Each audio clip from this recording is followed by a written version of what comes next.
Pessoal, boa noite, tudo bem? Vamos lá? Hoje nós vamos dar continuidade no nosso estudo a respeito de Aristóteles, tá? Hoje a nossa aula é de filosofia, na semana passada nós fizemos sociologia e hoje nós vamos evoluir um pouco mais no pensamento aristotélico. Nós começamos na última aula falando sobre... Fizemos uma introdução a respeito de Aristóteles e abordamos uma perspectiva de como que Aristóteles entende a sua própria filosofia, como ele compõe a sua filosofia e quais são os pontos diferenciadores que ele estabelece com Platão. Mas hoje a gente vai avançar um pouco mais e eu gostaria que você estivesse bem atento. Vamos trabalhar com alguns conceitos que parecem ser complexos, difíceis, mas na verdade são simples se nós dermos a devida atenção. Tá bom? Quando a gente estuda nesse sentido Aristóteles, nós vamos trabalhar com a perspectiva principalmente a partir da metafísica e posteriormente nós vamos abordar a política e justiça na perspectiva aristotélica. Tá bom? Então a gente vai começar falando a respeito da metafísica, naquilo que ele vai estar presente no seu livro chamado Física e no outro livro chamado Metafísica, que é que ele aborda essa questão das essências, ele aborda a questão do vir a ser, das transformações, das causas que vão, de uma certa forma, determinar a existência de todas as coisas. E é justamente nesses dois livros que vai estar presente essa diferenciação que ele estabelece a partir daquilo que Platão propõe como reflexão. Tá? Só um minutinho. Vou colocar aqui para gravar a outra câmera também. Bom, vamos lá. De acordo com o que nós já abordamos na filosofia aristotélica, seria extremamente importante nós retomarmos, só para a gente recordar, já faz algum tempo que a gente não estuda, a perspectiva do que ele entende como cosmos, tá? Eu me recordo que eu avancei um pouco com vocês no conteúdo de Aristóteles, mas eu vou retomar algumas coisas para ficar fixar a partir do contexto, porque são conceitos que são sequenciais. Então, é importante com que essa sequência seja compreendida para que a gente não venha a perder o fio da meada, tá bom? Então, vamos lá. Primeira coisa, Aristóteles, um conceito fundamental na filosofia aristotélica é o conceito de cosmos, tá? A natureza é muito importante na filosofia de Aristóteles. Essa perspectiva da natureza como um elemento determinador e determinante na constituição de todas as coisas, tá? Então, aquilo que Platão, como eu falei na última aula, ele desprezava, que é esse mundo sensível, esse mundo material, esse mundo da natureza, vai ser o ponto fundamental na filosofia aristotélica. E nós abordamos na última aula por que Aristóteles dá essa ênfase na sua filosofia, na perspectiva de natureza. O conceito, então, presente de natureza na filosofia aristotélica é cosmos, né? Grave isso aqui, cosmos em Aristóteles. Dentro do contexto do pensamento grego, nós estamos falando de natureza ordenada, certo? Eu vou até colocar essa palavrinha aqui para vocês fixarem.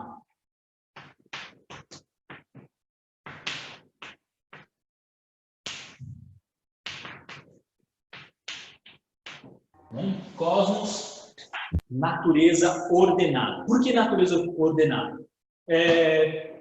Aristóteles ele parte do pressuposto de que o cosmos ele foi criado a partir de um ordenamento, né? Se nós tomarmos o conceito grego, desde a perspectiva mitológica, como nós narramos lá na nossa primeira aula, que Zeus, quando criou o cosmos, né? Lembra dessa parte da mitologia? Quando Zeus cria a natureza, ele cria uma natureza ordenada.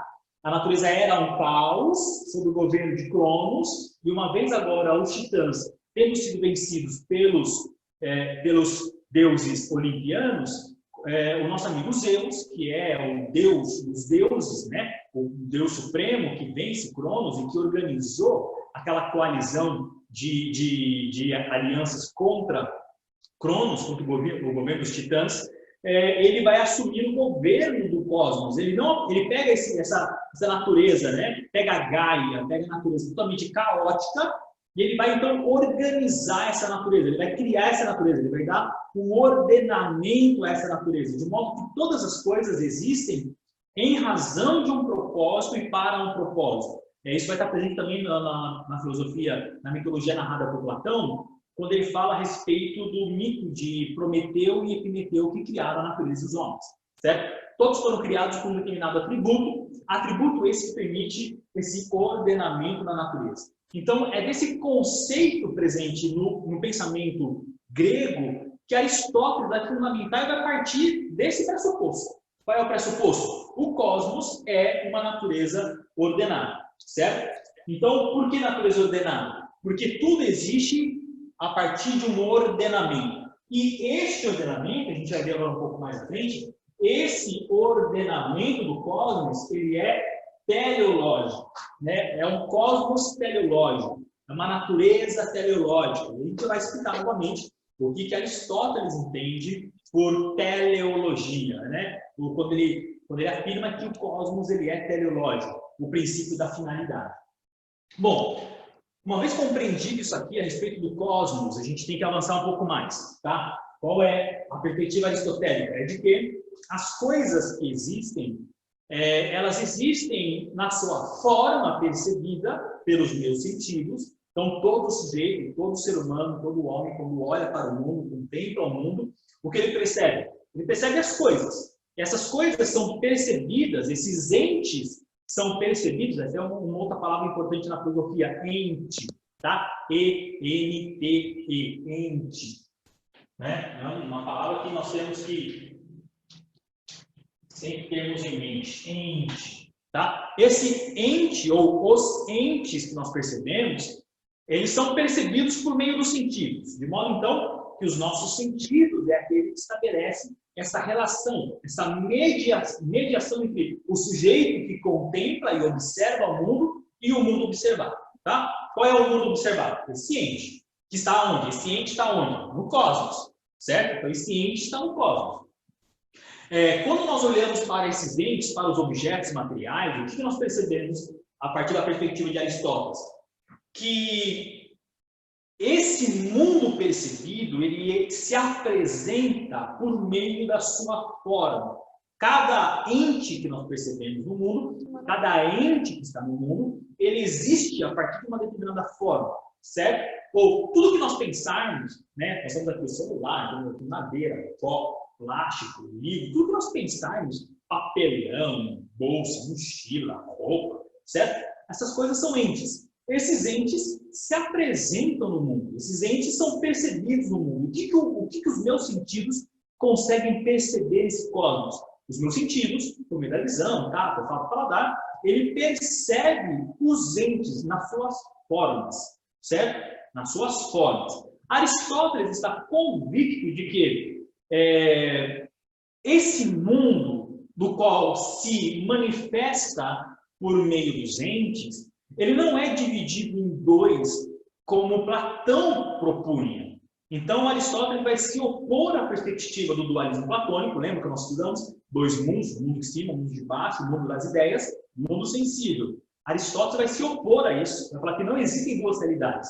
Para ele, o que existe é uma só, é esse mundo aqui, é esse cosmos, essa natureza ordenada, e é esse cosmos, é nele e é imanente a ele, na sua essência, né? Está metido no cosmos, as essências daquilo que se manifesta de forma aparente.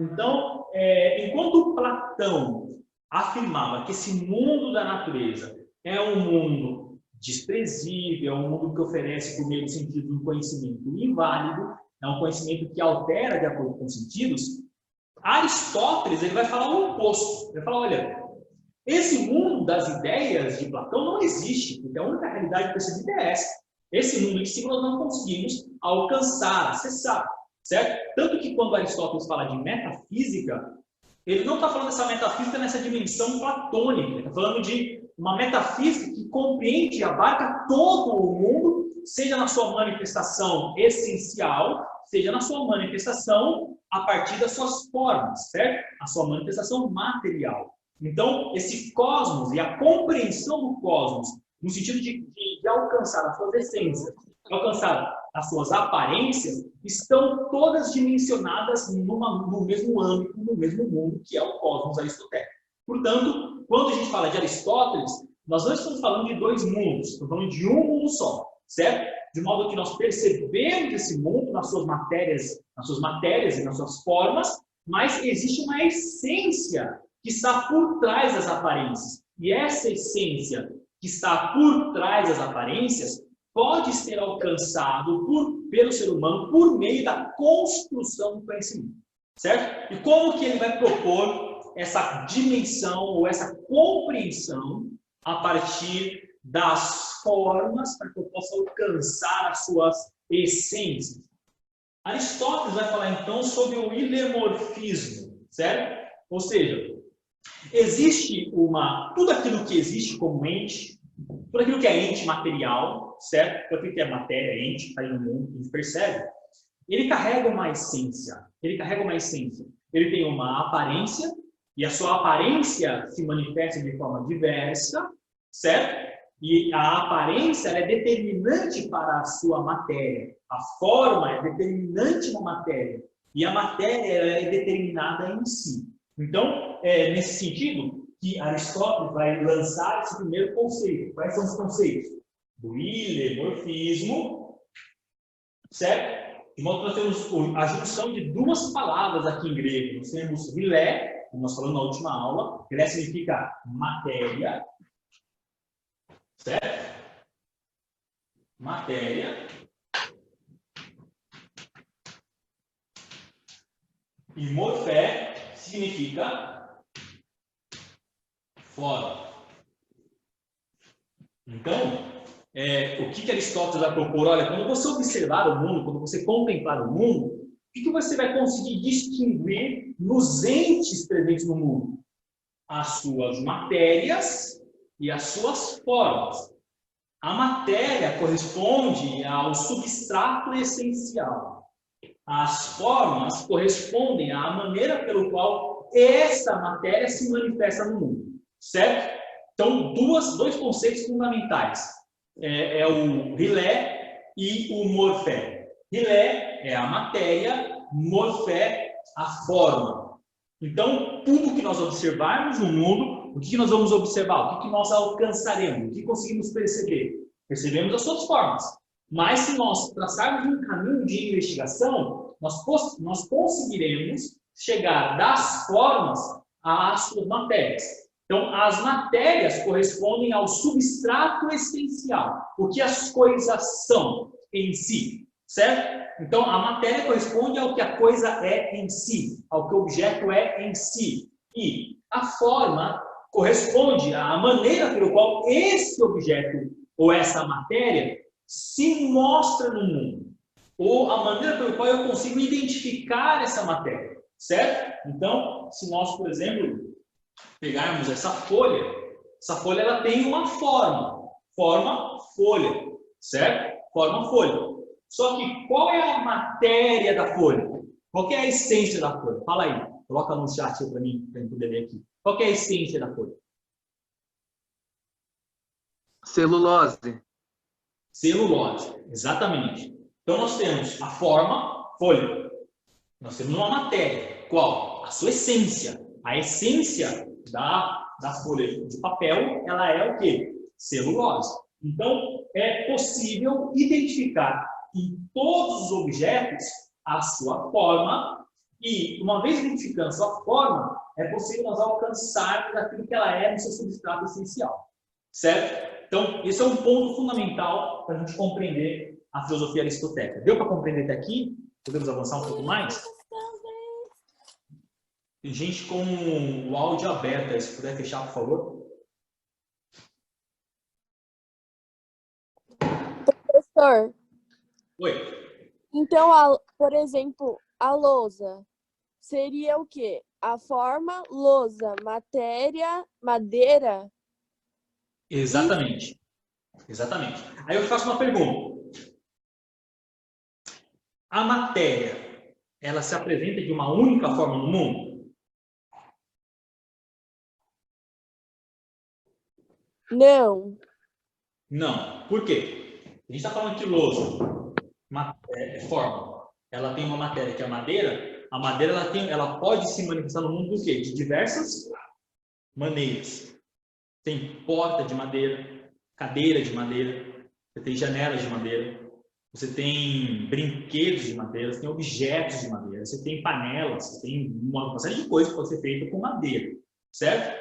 Então, é isso que Aristóteles vai poder propor, ele vai propor como a busca por um caminho do conhecimento. Como que nós conhecemos o mundo, então? Conhecemos o mundo quando nós distinguimos as formas e conceituamos essas formas, certo? E a partir dessas formas, nós alcançamos aquilo que essa forma é em essência. Então, qual que é a essência da lousa? É a madeira, certo? Mas a madeira, ela é única essência causal da lousa, né? Ou seja, ela não pode sofrer qualquer outro tipo de alteração que pode, de uma certa forma, chegar a ser ou alcançar uma outra forma. Pode.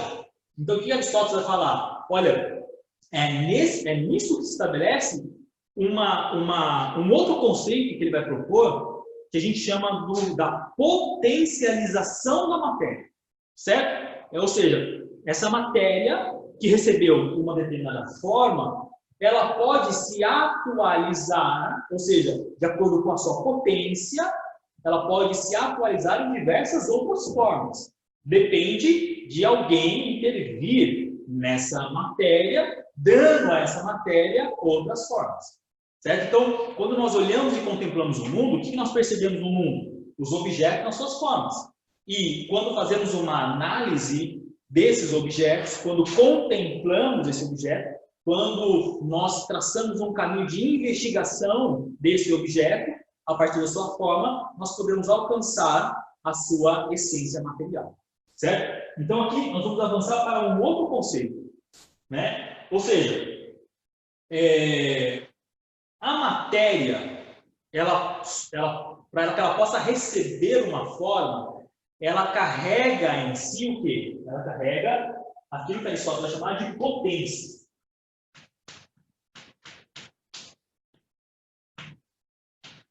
Um outro conceito, potência. O que é potência? É a capacidade de se transformar ou de se atualizar àquilo que é característica da sua própria matéria, certo? Então, a grande maioria das matérias que existem, elas sofrem um processo de potência, capacidade de transformação. Então, a madeira, a árvore, lá no meio do mato, ela carrega uma potência de se transformar numa tábua, numa janela, numa porta, numa lousa, numa cadeira, numa carteira, numa mesa, num banco, certo? Ou seja, a matéria, madeira, ela pode sofrer uma potencialização. E quando ela sofre uma potencialização, quando ela recebe uma forma, então ela é o quê? Atualizada. Portanto, quando a matéria ela sofre essa transformação a partir da sua potência, capacidade de transformar-se, certo? E ela então recebe uma forma, o nosso amigo Aristóteles vai falar que essa forma é o ato, certo? Então, o que é o ato? O ato é a manifestação atual do ser. Lousa é a forma, portanto, lousa é o ato da madeira, porque a madeira foi potencializada. A madeira recebeu uma potência, ela tinha uma potência nela e ela sofreu uma transformação, uma capacidade intrínseca, que é característica dela, que possibilita que ela receba outras formas, formas variáveis, certo? Qual é a manifestação atual dessa matéria aqui? Ela é lousa, por quê? Porque ela está na forma de lousa. Então, se você pega a árvore no meio do mato, ela é potência. Se você pega agora a lousa de madeira aqui, na sala de aula, ela é ato. Ela é ato por quê? Manifestação atual. E o que é a potência? A capacidade de vir a ser. A capacidade de se transformar. Certo? A capacidade de se atualizar. Por isso que quando ela se atualiza, ela se transforma em ato. Certo? Então, o que Aristóteles está propondo? Tudo que você olhar para o mundo, você vai conseguir distinguir no mundo as matérias e as formas, e vai perceber no mundo o quê? Um processo de transição. Que essa transição da matéria a receber uma forma é da potência em ato. Por que Aristóteles propõe aqui esse movimento da matéria à forma? É porque ele está num contexto de discussão, como nós já vimos, a respeito da mobilidade e da imobilidade do ser, que começa com Parmênides, Heráclito, o próprio Platão vai tentar dar algum tipo de explicação, certo? Parmênides falava que o ser ele é fixo, não pode se atualizar, não pode se transformar, não pode se movimentar. Heráclito afirmava que o ser é justamente a capacidade do vir a ser, do transformar-se, certo? De se atualizar em novas coisas, em novas formas. Platão tenta explicar essa dimensão parmenisiana e também de Heráclito, quando ele cria esses dois mundos, o mundo de cima, o mundo de Parmênides, o mundo das essências fixas, e o mundo de baixo, o mundo de Heráclito, o mundo do trânsito, do movimento, onde as coisas deixam de ser. E Aristóteles vai partir do mesmo pressuposto. Ele pega essas duas discussões a respeito das essências que permanecem, certo? E das transições, dos movimentos que ocorrem nas coisas que nós observamos, e ele vai distinguir a matéria, essência, e a forma, o movimento. Para explicar esse movimento da matéria à forma, é que ele cria o conceito de potência em A. Então, o que ele está discutindo aqui? Qual é o tema central aqui na filosofia do heliomorfismo aristotélico? É a questão do movimento. Certo? A semelhança do que Parmênides, do que Heráclito, do que o próprio Platão havia tentado discutir também. Questão do movimento. Por que nós percebemos que as coisas que estão no mundo se movimentam, estão em trânsito? Só que é tudo ilusão, como diria Platão. Aristóteles fala, não é ilusão. É a passagem da potência em A. Certo? É a capacidade de transformação da matéria recebendo uma nova forma. Uma forma variável. Certo? Então, o que Aristóteles está propondo? Ele está propondo uma reflexão para explicar o movimento. Certo? Agora, esse movimento percebido, ele é justamente o quê? A partir de uma perspectiva teleológica, certo? A palavra telos, não confunda teleológica com teológica. Coisas distintas, tá bom? Teológica é teo, Deus, logia, estudo. Estudo de Deus, teologia. Teleo, T-E-L-O. Teleo, em grego, significa finalidade. Certo? Finalidade. Então, o que Aristóteles está falando? Olha, o heliomorfismo, ou seja, a discussão entre matéria e forma, ela é uma discussão que busca determinar uma finalidade aonde? No cosmos. Então, quando a gente fala de teleológico, estamos falando de um princípio de finalidade.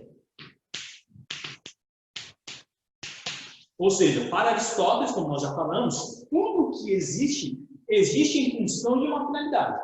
Ou seja, tudo aquilo que está no mundo que recebe uma forma, essa forma recebida pela matéria, ela é recebida em função de uma finalidade. Ela existe para cumprir uma finalidade.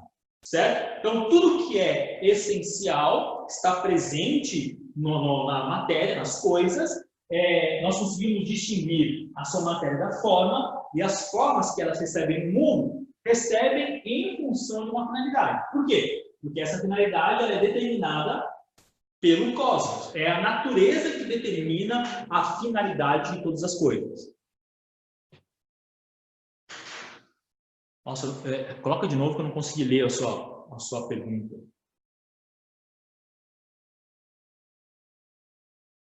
Por isso que ele acreditava na abiogênese mesmo que ele está falando?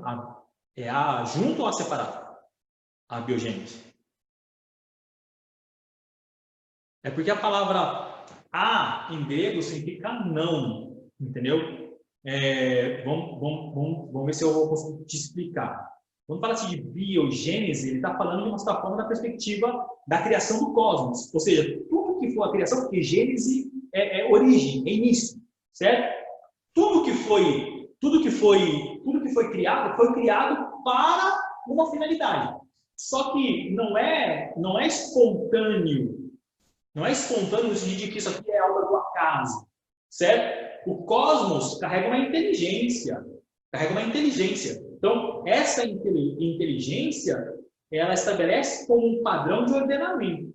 Então, se fala de abiogênese, não está falando de que existe uma obra causal do acaso, por exemplo, certo? O que existe, existe em função de uma finalidade. Por isso a palavra o artigo A está na frente, porque o A representa não, ou seja, não é espontâneo, certo? O cosmos não é espontâneo. O cosmos, ele é intencional.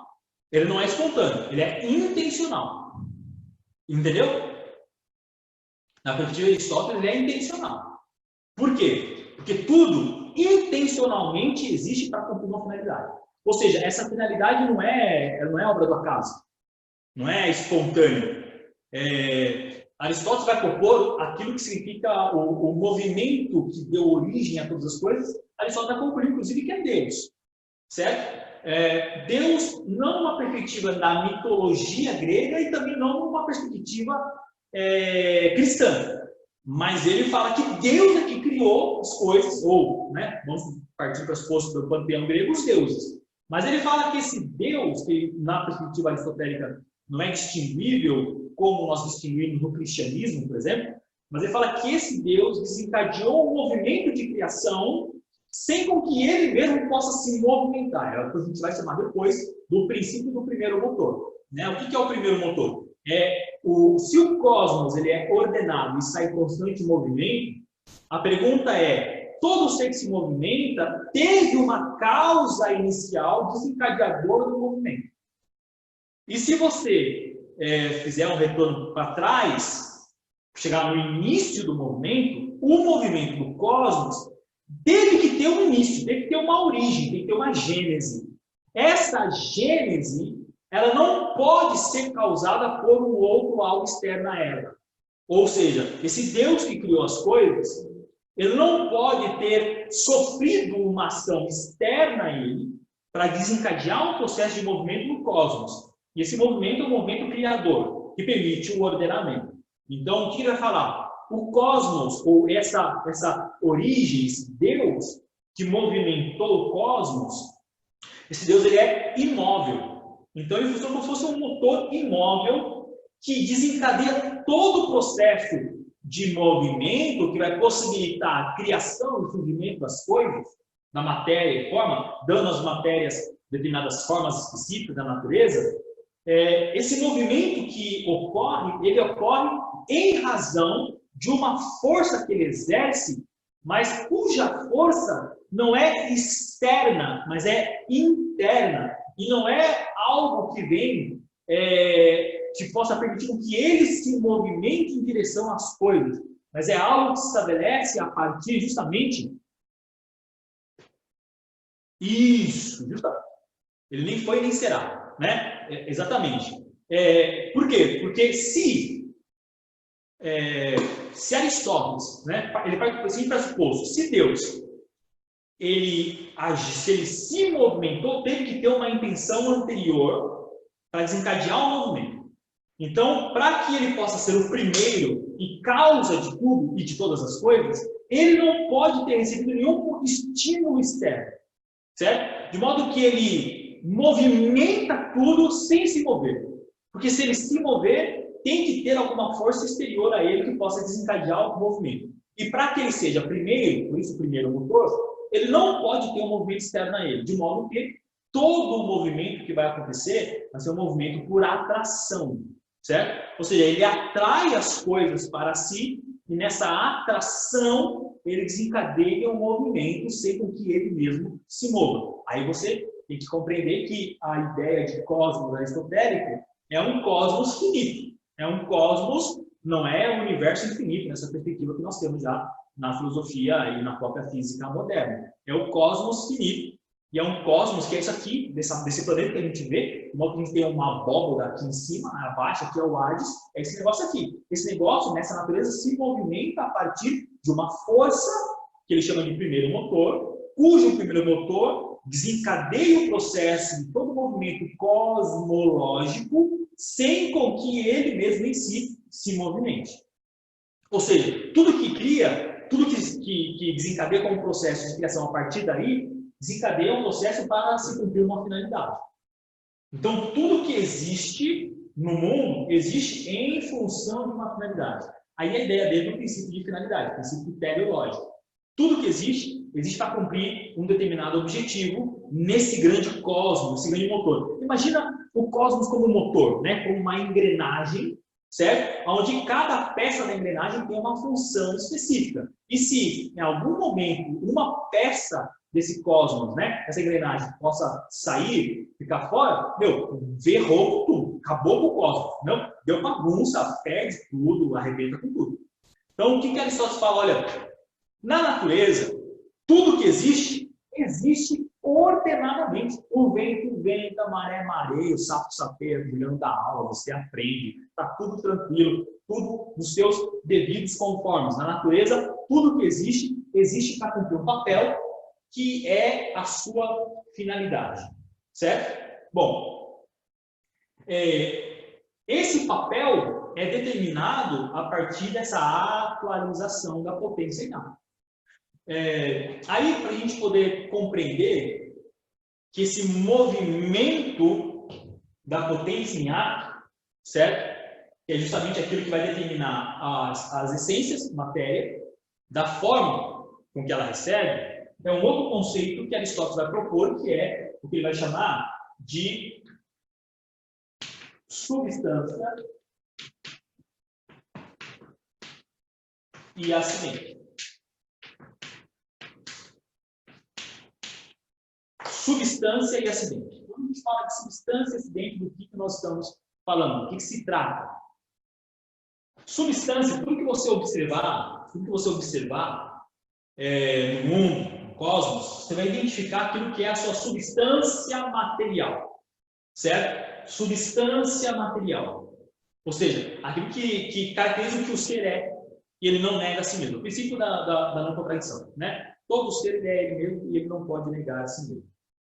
Todo ser é e só pode ser.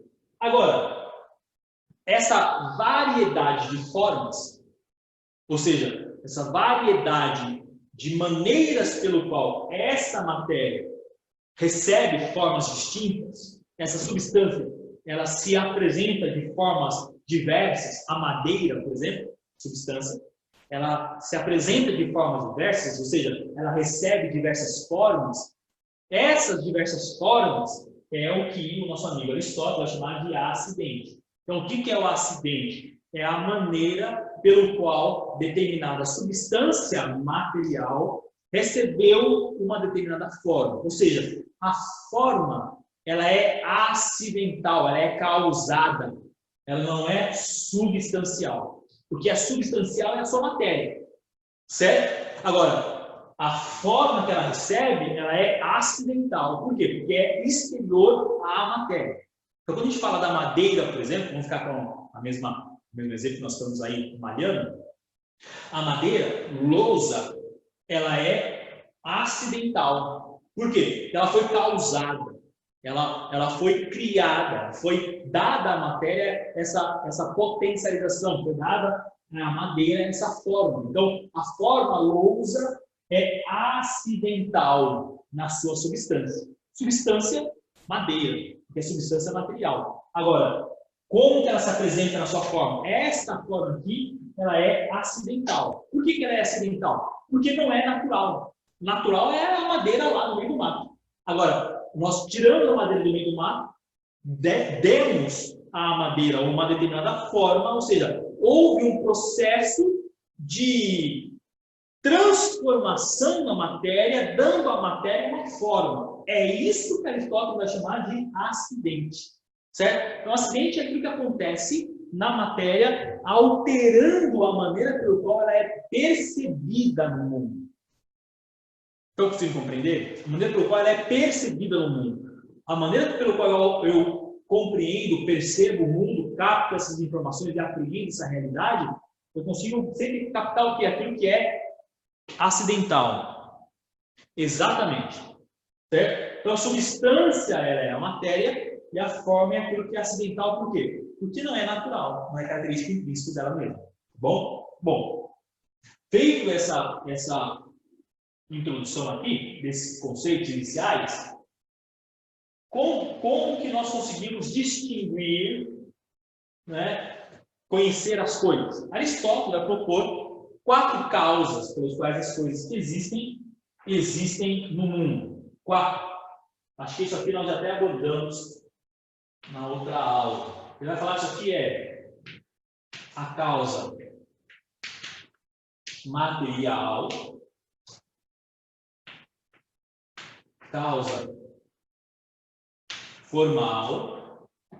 Em causa de história, as causas pelas quais as coisas existem? Isso. Causa eficiente.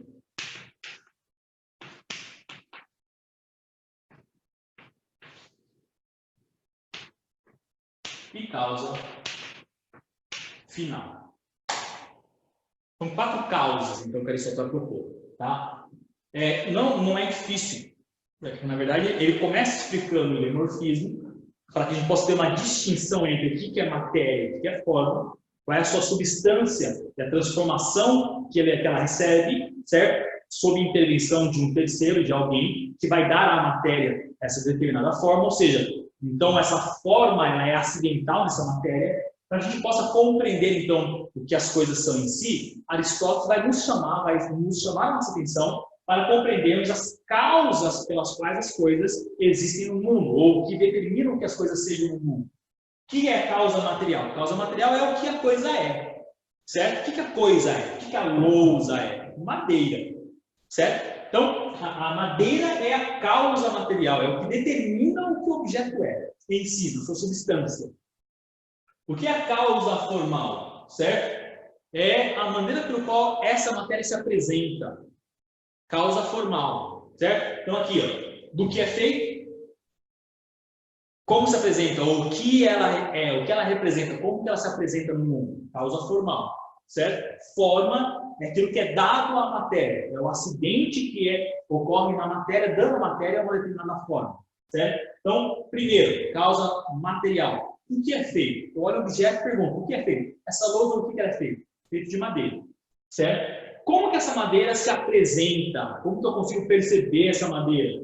Na sua forma. Qual é a forma? Lousa, certo? As conceituações, Aristóteles vai depois discutir essa questão de como nós conceituamos para distinguir não apenas a matéria em si, mas a maneira pela qual nós nomeamos, a partir de nossas percepções, nós criamos conceitos para explicar o mundo percebido, certo? Então, nós nomeamos, né, as formas. O que é causa formal? A maneira que eu identifico esse ente percebido, certo? O que ele é. Causa eficiente, perguntaria Aristóteles. Quem agiu na matéria, dando à matéria de forma acidental essa forma? Quem é que transformou a matéria, dando à matéria a forma? Então, causa eficiente, ou poderia ser traduzido também, dependendo do livro que você lê, vai estar escrito ser necessário, certo? Um ser necessário, tem que existir alguém necessariamente que atuando na madeira, transformando a madeira em lousa. Tá bom? Então, causa eficiente. Quem fez? Quem fez? O que é, certo? Aliás, do que é feito, o que é e quem fez. Causa eficiente. Quem fez? Quem agiu na matéria, transformando a matéria dando à matéria uma determinada forma. E por último, causa final. Para que serve? É o famoso para que serve. Essa bagaça aí serve para quê? Né? É a causa final. Tá bom? Então, causa material, causa formal, causa eficiente e causa final. Tudo que existe em função de uma finalidade. Se tudo que existe em função de uma finalidade, então tudo tem que ter uma razão de ser. Tá? Coloca de novo aqui o seu comentário, que eu não deu tempo de ler, estava de costas. Por favor.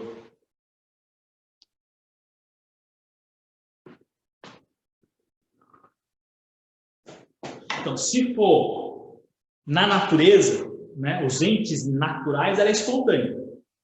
Se for objeto contingente, ente contingente, ela é o quê? Artificial, certo? Ela é artificial por quê? Porque necessariamente tem que alguém agir na madeira, dando à madeira essa forma. A madeira não se transformaria numa lousa por si mesma, por obra do acaso ou do próprio ela que está cumprindo o princípio de finalidade da própria natureza. Então, nós, seres humanos, agimos na matéria, dando à matéria formas variadas. Certo? Você pega, por exemplo, uma pedra, você pode talhar numa pedra uma escultura, né? Uma estátua. Ou seja, você é o ser necessário que deu à matéria uma determinada forma. Professor, Depende. Só um minutinho, só. Não é que nem toda causa eficiente ela é dada, por exemplo, pelo homem, né? Você pode, como eu falei, seres artificiais são dados pelo homem, mas tem seres naturais, os entes naturais, né? Vegetais, essas coisas, a grande parte dela não tem uma causa eficiente, certo? Ou quando tem e é obra, por exemplo, de um princípio de natureza, né? Você pega o surgimento de uma árvore a partir de uma semente, teve como causa o vento, certo? O vento, de uma certa forma, bateu na árvore, fez com que a árvore soltasse a semente caísse. Então, na natureza que você tem o quê? Esse ser necessário, essa causa eficiente, você tem como algo que é natural. Não é intencional. Não é intencional. Não é de um ser externo à natureza. Cumpre um projeto interno à própria natureza, é intrínseco à própria natureza. Quem que já veio me chamado aí? Deus seria uma causa eficiente? Sim, sim. Deus é a causa eficiente do próprio cosmos, certo? E cumpriu no cosmos, todo o cosmos colocou o quê? Uma causa final, fim de finalidade, tá? Para a gente aumentar e voltar um pouco, para a gente compreender esse movimento aqui, a gente retorna naquela ideia de potência em ato. Porque o que é essa transição das causas? Na verdade, o quê? A capacidade que determinado ente tem, objeto tem, de sofrer o processo de atualização. Então, qual é o princípio de ato-potência de Aristóteles? Tudo que existe em função de uma potencialidade, certo? Ele pode existir para uma potencialidade, ele pode se atualizar, né? Então, você pega uma semente, eu uso esse exemplo, que é o exemplo mais simples e é o que está em todo livro didático, tá? Você pega uma semente de laranja, por exemplo, uma semente na minha mão, ela é ato, manifestação atual. Uma semente de laranja na minha mão, certo? Ela carrega a potência de alcançar a posição ou a forma de uma árvore e frutificar. Mas, se ela continuar na minha mão, ela continua sendo apenas ato, porque ela é uma semente, ela não foi plantada. Agora, se eu pego essa semente, planto, eu jogo na terra, certo? Rego, e ela encontra condições materiais necessárias para o seu desenvolvimento, e ela então cresce, germina, se transforma numa árvore, então agora ela não é mais semente, ou seja, ela cumpriu o seu objetivo, a sua causa final. Ela se transformou numa árvore. Mas esse processo de transformação da semente à árvore é o que Aristóteles chamaria de potencialização. Ela foi da semente, ela se potencializou naquilo que era uma característica intrínseca a ela, na sua essência, uma árvore de laranja. Oi. Se ela tem a potência de se tornar uma árvore, ela não seria considerada uma matéria?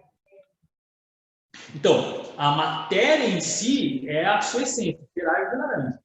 Só que ela só se transformará numa árvore de laranja se ela for plantada e se ela encontrar os meios necessários para o seu desenvolvimento. Então, você pega uma semente, na mão, ela continua sendo o quê? Uma semente. Agora, ela vai sofrer uma transformação, recebendo uma nova forma, ou seja, uma potencialização, somente se ela for plantada. Ela pode estar na minha mão, eu posso guardar ela e ela nunca alcançar sua potência. Ela pode nunca chegar a ser aquilo que ela deveria ser, no seu estado de natureza potencial. Certo? Então ela é forma. Oi? Então ela é forma justamente porque tem essa possibilidade dela não se tornar o que ela está propensa a se tornar, certo? Isso, justamente. Aí que é o lance da potência, né? Ou seja, o que é a potência? Capacidade de se atualizar. Mas se você não planta, ela não se atualiza. Ela continua na forma de semente, enquanto a essência ela é uma árvore de laranja. Certo? Ela carrega intrínseca ela, na sua essência, ser uma árvore de laranja. Aí você planta, ela cresce, ela dá folhagem e fala, meu, é a árvore de laranja. Agora, ela sem fruto, ela é ali ato. Certo? Ela é ato. Como árvore, agora, uma vez potencializada, ela se atualizou. A sua capacidade, qual? Se transformar numa árvore. Agora, em formato de árvore, na forma de árvore, ela continua tendo uma potência. Qual? Dar fruto de laranja. Se ela está sem fruto de laranja, então ela é ato, ela carrega a potência de se transformar e dar fruto, de frutificar. Quando ela der fruto, então ela se atualizou mais uma vez. E aí você tem o fruto da laranja, que é o cumprimento intrínseco daquilo que ela é em essência. Quem é a sua essência? Será de laranja. Então, é nisso que a gente chama de potência e ato. Ato sempre manifestação atual. Potência é a capacidade que ela tem de receber novas atualizações, novas formas. Certo? De boa? Vamos avançar um pouquinho. Vamos trazer isso aqui para nós. Né? Aristóteles, ele está convicto que nós, seres humanos, existimos no cosmos. Nós nascemos no cosmos. E se nós estamos no cosmos, e o cosmos é uma natureza ordenada, portanto, o cosmos ele é teleológico, logo, nós que estamos no cosmos também temos uma finalidade, certo? Se tudo que existe na natureza existe em função de uma finalidade, para que possa manter a ordem, nós que estamos na natureza também temos uma finalidade. Ou seja, nascemos com capacidades e competências específicas que vão determinar o nosso lugar no cosmos. E aí que é o grande lance da filosofia aristotélica, como você pode alcançar a sua potência? Como que você pode cumprir o seu papel no cosmos? Essa é a grande pergunta, ou a grande sacada da filosofia aristotélica, né? Para que você serve? Quais são as suas características intrínsecas que é sua e que não é de mais ninguém, de modo que você possa cumprir a sua finalidade no cosmos, de modo que você, então, vai alcançar o seu princípio teleológico. Então, nós estamos falando aqui de um conceito que eles vão chamar de eudaimonia. O que é eudaimonia? Felicidade. Certo? Felicidade. Eudaimonia, na perspectiva de Aristóteles, é felicidade. Como que eu posso alcançar a felicidade? Como que eu posso ser feliz na perspectiva aristotélica? Eu só posso ser feliz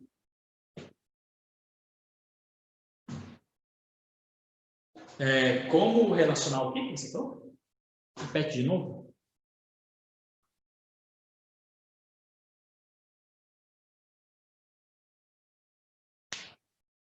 Então, as 4 causas aquilo que a gente ampliou, a gente fez um caminho de ampliação. Nós saímos, tudo que existe no cosmos existe a partir de matéria e forma, identificamos matéria, essência, identificamos as formas, as suas aparências, certo? Para que eu possa encontrar, a partir das aparências que eu percebo, as suas essências, eu faço a investigação das 4 causas. Qual é a causa material, causa formal, causa eficiente, causa final. Aí eu vou distinguir as coisas que existem e também as suas funções, as suas características. Então, as 4 causas aristotélicas têm como objetivo nos proporcionar condições de compreender as coisas em si, as suas matérias, e a sua utilidade no cosmos, ou seja, a sua finalidade a partir daquilo que ela recebe como forma. Entendeu? Então, as 4 causas é uma sequência, como nós falamos, essas 4 causas é o que permite você conseguir identificar aquilo que está presente na matéria e na forma. Entendeu? Não é que o ilemorfismo é só a matéria. O ilemorfismo é justamente essa discussão conceitual do que nós conseguimos distinguir no mundo a partir daquilo que o mundo é e daquilo que eu percebo no mundo. O que o mundo é em sua essência e o que eu consigo identificar, a forma pelo qual esse mundo se apresenta a mim. Então, eu consigo traçar essa identificação e conceituar, diferenciar um objeto X e um objeto Y, quando eu faço a investigação da causa material, causa formal, causa eficiente, causa final. Eu consigo distinguir o objeto X, que tem uma forma e tem uma matéria, que serve para uma finalidade, de um objeto Y, que tem uma forma que foi atualizada para a sua matéria, e tem uma outra finalidade. Eu consigo distinguir uma coisa da outra a partir das 4 causas. Entendeu? A relação entre o heliomorfismo e as 4 causas. Legal. Então, um conceito a mais agora. De nada. Nós estamos nessa bagaça chamada cosmos. Se nós estamos, então, quando é que nós seremos felizes? Né? Onde está a nossa felicidade? Afinal de contas, todos nós queremos alcançar a felicidade. E esse é o ponto fundamental na filosofia aristotélica. Todo ser humano, ele quer ser feliz. Mas, para Aristóteles, a felicidade humana está condicionada ao ser humano identificar a sua finalidade. Certo? Então, o homem só alcança a eudaimonia quando ele identificar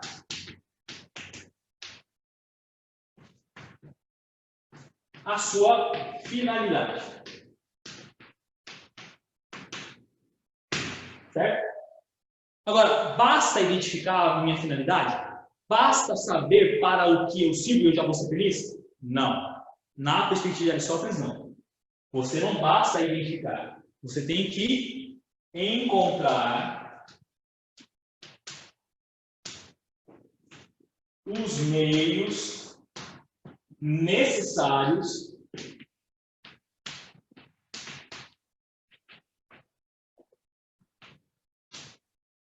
para potencializar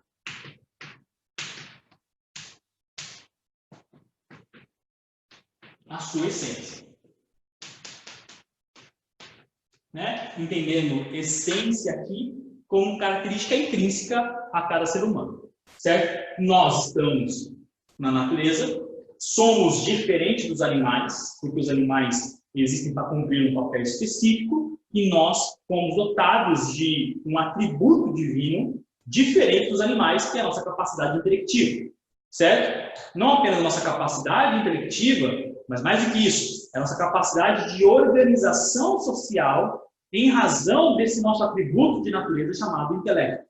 Então, nós somos os seres distintivos dos demais animais da natureza, porque nós utilizamos a nossa razão para fazer a nossa vida, para organizar a nossa vida.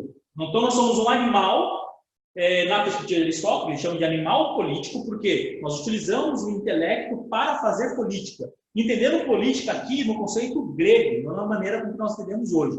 O que é política para Aristóteles? Política é a vida exercida na polis, vida vivida na polis. Quando eu vivo na polis, quando eu cumpro o meu objetivo na polis, quando eu participo da vida na política, na vida social, então eu estou cumprindo uma parte fundamental da minha própria essência.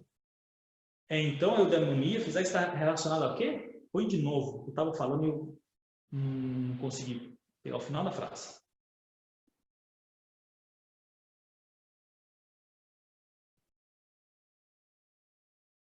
Exatamente. Só que ele vai fazer uma pequena distinção entre a filia, né? Porque a filia é a alegria da presença. Eudaimonia é a identificação da felicidade ou alegria quando você, de uma certa forma, consegue cumprir o seu papel na natureza. Então, filia está na maneira pelo qual eu me relacionando com os outros, e nessa relação com os outros, eu consigo, então, me alegrar na presença desse outro. E consigo viver a experiência da presença do outro. E desfrutar dessa presença. Isso eu chamo de filia, alegria. Né? Mas lembrando que essa alegria está vinculada a amor, certo? Eu amo na presença. Agora, eudaimonia é um pouco mais amplo no sentido existencial. Ou seja, a minha existência, ela só é significativa, ela só encontra sentido se eu conseguir cumprir o meu papel no cosmos. Se eu conseguir identificar a minha finalidade.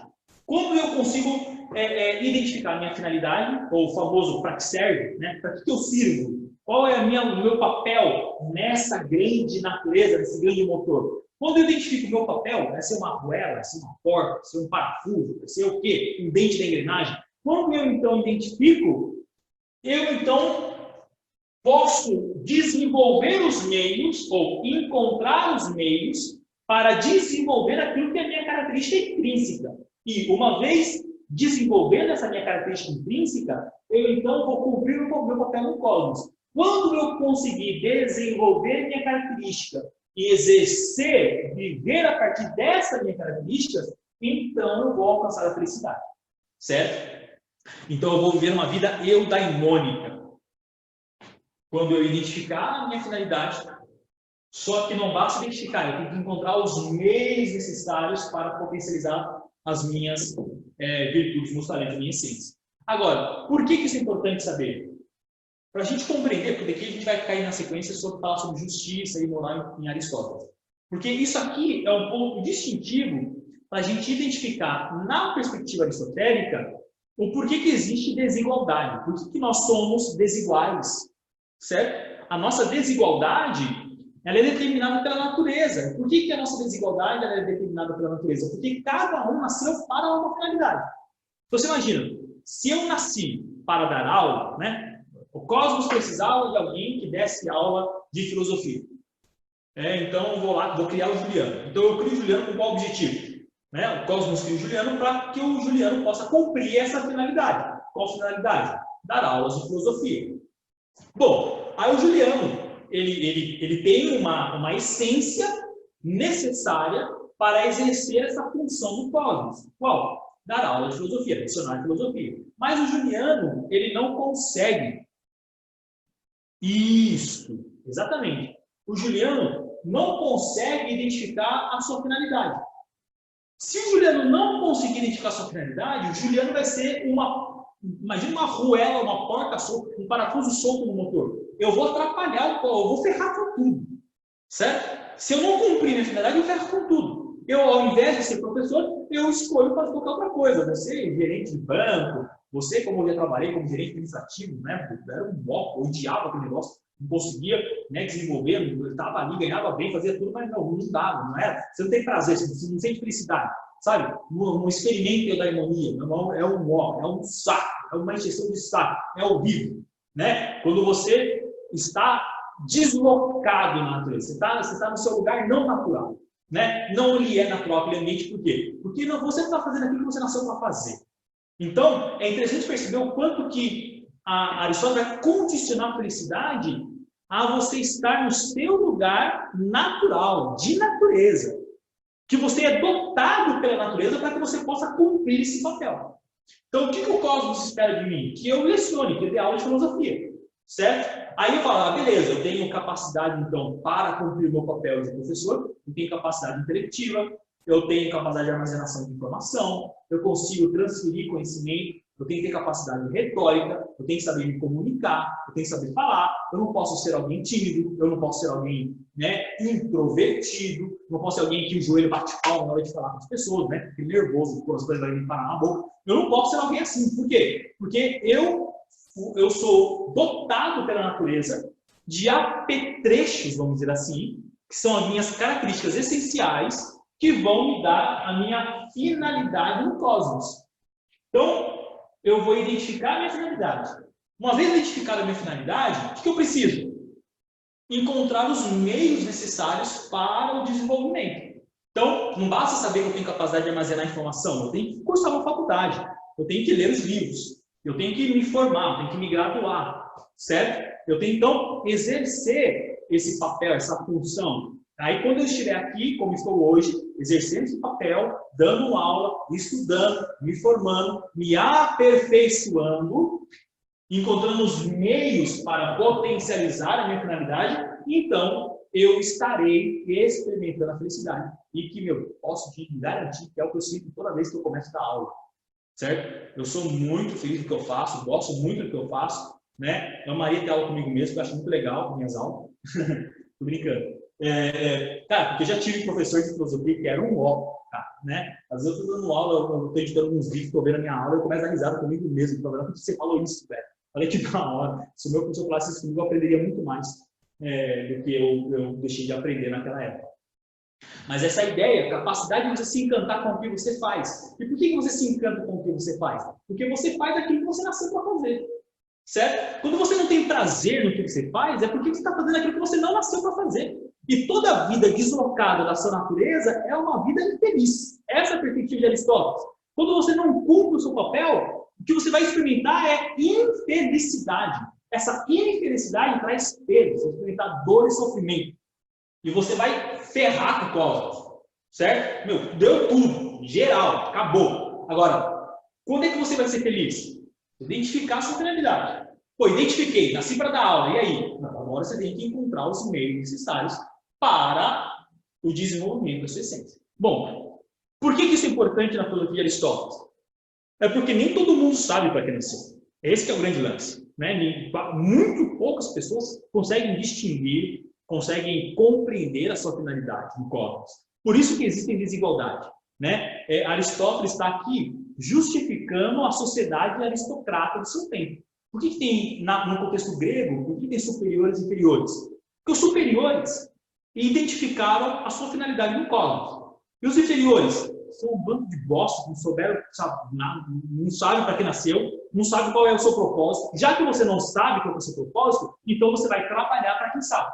Então você vai contribuir com o mínimo necessário, já que você não sabe para que você nasceu, então contribui com quem sabe. Vai ser trabalhador, vai ser escravo, vai ser célebre.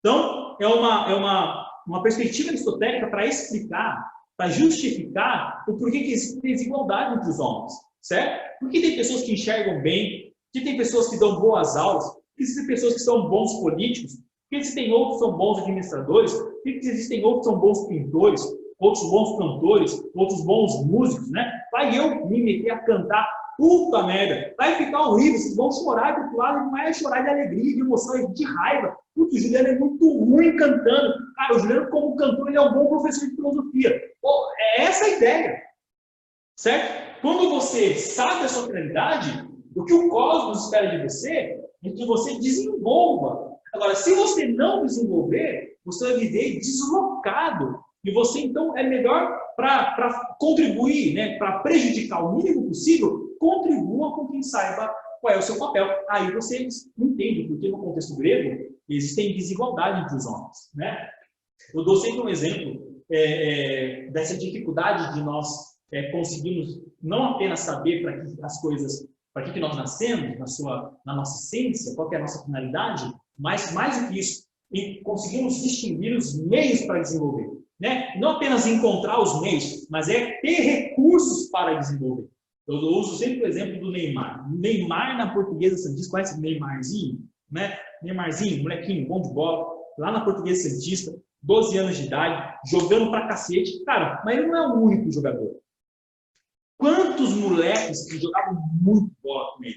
Agora, quantos de todos os moleques que jogavam com ele na Portuguesa Santista, agora foi jogar na Europa? Quantos deles? Né? Quantos que eram parceiros de Neymar chegaram a conseguir jogar na Europa, agora lá no Paris Saint-Germain? Ou seja, só ele. Só ele. No contexto de Neymar, só ele. Mas só ele era bom de bola? Não, um monte de moleque bom de bola. Todo mundo sabia a sua finalidade. O que faltou para os outros? Encontrar os meios necessários para desenvolver. Né? Neymar tinha um pai, um empresário, conseguiu bons contratos, bons contatos, conseguiu molhar a mão de muita gente, porque é assim que funciona no meio do futebol, e conseguiu aperfeiçoar o seu talento. E, chegou onde chegou hoje, ganhando aí chuteiro de ouro, tal, uma série de coisas, como o melhor jogador do mundo. Então, o que você consegue perceber? Você percebe que não basta você identificar o seu talento. Você tem que o quê? Encontrar os meios para desenvolver. Um outro exemplo que eu dou imagine uma criança que nasce com um puta de um talento de ser pianista, lá entre os nativos do Saara, no deserto do Saara, os beduínos que migram de um local para o outro no meio do deserto do Saara. Bom, tem piano lá? Não tem. Então, ele pode ter nascido com um puta de um talento, que ser um puta de um pianista, mas se ele não encontrar os meios para desenvolver, ele vai ser como alguém, um sino, um barulho, um parafuso solto no motor. Então, o que Aristóteles está falando? Olha, nem todo mundo consegue identificar qual é a sua finalidade, não apenas nem todo mundo consegue identificar, mas muitos que identificam também não têm o quê? Os meios necessários para desenvolver. Por isso que a sociedade ela é excludente, desigual. Um grupo pequeno, uma aristocracia, governa sobre os demais. Tem mais privilégios que os outros. Por que mais privilégios que os outros? Justamente porque esses que são os melhores, os bem-nascidos, conseguiram encontrar os meios para desenvolver os seus talentos. Aristóteles vai falar o seguinte, olha, grava essa frase dele. Trate os desiguais na medida da sua desigualdade. Esse é um princípio, inclusive, do Estado do bem-estar social, certo? Moderno. Tratar os desiguais desigualmente. Nós não podemos tratar os desiguais igualmente. Se nós somos desiguais, devemos tratar, então, os desiguais na medida da desigualdade, né? Um olho, alguém tem um olho virtuoso, deve ser tratado a partir daquela sua capacidade de divisão, certo? Imaginar, né? O melhor microfone para o melhor cantor, a melhor guitarra para o melhor guitarrista, a melhor bateria para o melhor baterista, a melhor sala de aula para o melhor professor, a melhor turma para o melhor professor, para os melhores alunos, as melhores faculdades para os melhores candidatos. Entenderam essa perspectiva? Então, o que Aristóteles está falando? Olha, essa hierarquia, essa desigualdade entre os homens, entre melhores e inferiores, superiores e inferiores, se dá justamente em razão do quê? Da finalidade de cada um no cosmos. Deu para compreender o que é eudaimonia? Quando eu, então, identifico a minha finalidade, encontro os meios para desenvolver a minha essência da minha finalidade, que são as minhas características, quando eu faço isso, quando eu estou no lugar certo, fazendo aquilo que eu nasci para fazer e desenvolvendo esse meu talento, aperfeiçoando ele, então eu experimento a felicidade. Eu experimento a eudaimonia. A isso nós chamamos de felicidade, na perspectiva aristotélica. Dúvidas?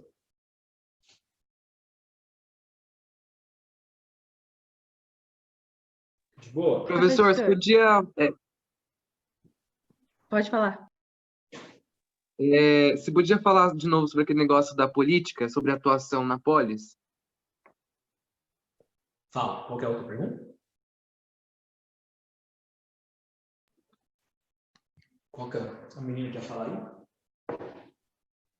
Isso que você falou sobre tratar os desiguais na medida da sua desigualdade, é onde se instaura o princípio da equidade ou não é pensando nessa questão de justiça? É exatamente pensando nessa ideia de equidade da justiça. A justiça equânime, né? Qual que é a ideia de nós pensarmos a partir de uma justiça equânime? É quando nós criamos condições para que os desiguais possam ter recursos para competir com aqueles que são superiores, né? Então, você tem um grupo de pessoas, pense na nossa sociedade, a gente poderia adotar essa perspectiva de cotas, né? O que são as cotas? A cotas é uma política afirmativa com o objetivo de equidade, certo? Ela não é privilegiação de um grupo, porque ela não trata a partir da igualdade, ela trata a partir da desigualdade. Você tem um grupo de pessoas com maiores privilégios e outro grupo sem nenhum privilégio, eu tenho que criar condições para esse grupo sem privilégios, de modo com que esse sem privilégios possa conseguir competir com esse privilegiado. Então, eu estou tratando os desiguais em condições materiais, na medida da desigualdade, no nosso contexto moderno hoje. Entendeu? Eu trato os desiguais na medida da desigualdade. Então, se um consegue frequentar, né, só pensarmos, se nós formos tomar essa perspectiva do Enem, o Enem desse ano, né, o Enem 2020, quantos alunos vão conseguir, em todo o Brasil, pensando aí no sentido da totalidade dos alunos, vão conseguir, ou quais deles são aqueles que conseguirão fazer uma boa prova do Enem? Todos eles? Não, a grande minoria, né? A grande minoria. Por quê? Porque foi a grande minoria que teve condições, aula online, coisas assim, para poder Se ter os preparar. meios para fazer a prova, né? Ou seja, esses encontraram os meios. Outros, embora pudesse até identificar, eu quero fazer engenharia, fazer tal, mas eu não consegui os meios, certo? Aí a ideia de uma justiça, que seja uma justiça que trabalhe a partir da desigualdade, que você corrija a desigualdade, certo? Para que você possa criar condições de, lá na frente, permitir uma disputa igualitária. Então, você tem que criar um certo favorecimento para o grupo desfavorecido, para que esse grupo possa competir com esse grupo privilegiado.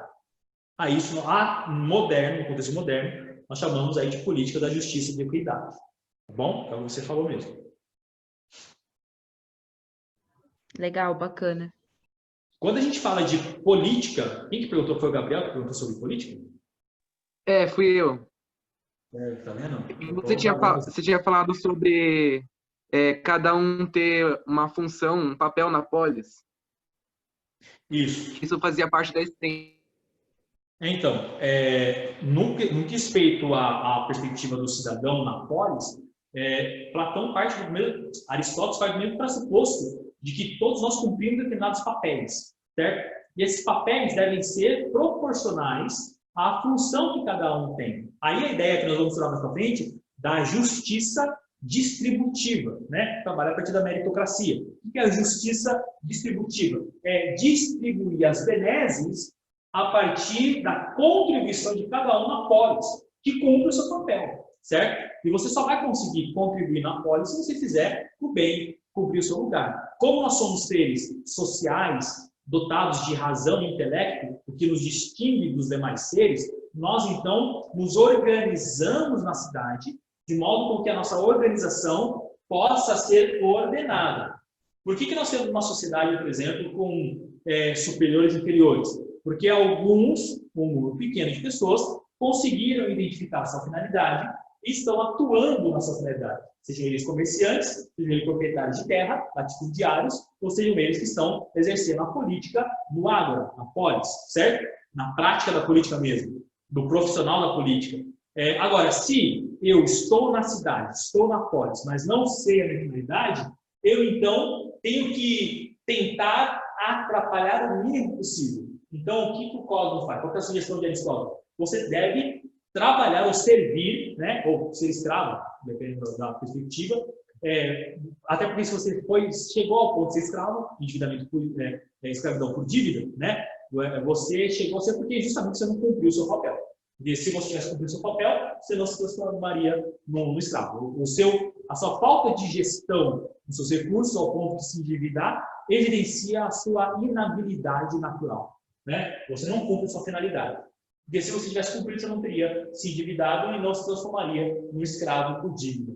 Então, já que você chegou nesse ponto, vai contribuir com quem cumpre o seu papel na polis. Então, aí eu falei que quando Aristóteles fala de política, ele está falando de uma política que não é como nós entendemos hoje, uma política que é vida vivida na polis. A minha vida é uma vida política. Por quê? Porque eu sou um animal político. Nós nos organizamos a partir da política. E eles chamam de política, é uma vida, em inglês eles chamam de praxis, né? Uma vida intencionalmente vivida na cidade. De modo que tudo que eu faço cumpre uma determinada ação e eu uso a minha razão intencional para que eu possa, então, promover o bem-estar da sociedade. Né? Então, nós, como somos seres dotados de razão, devemos utilizar a nossa razão em favor da nossa convivência. A isso ele vai chamar, inclusive, de ética. Certo? Tranquilo?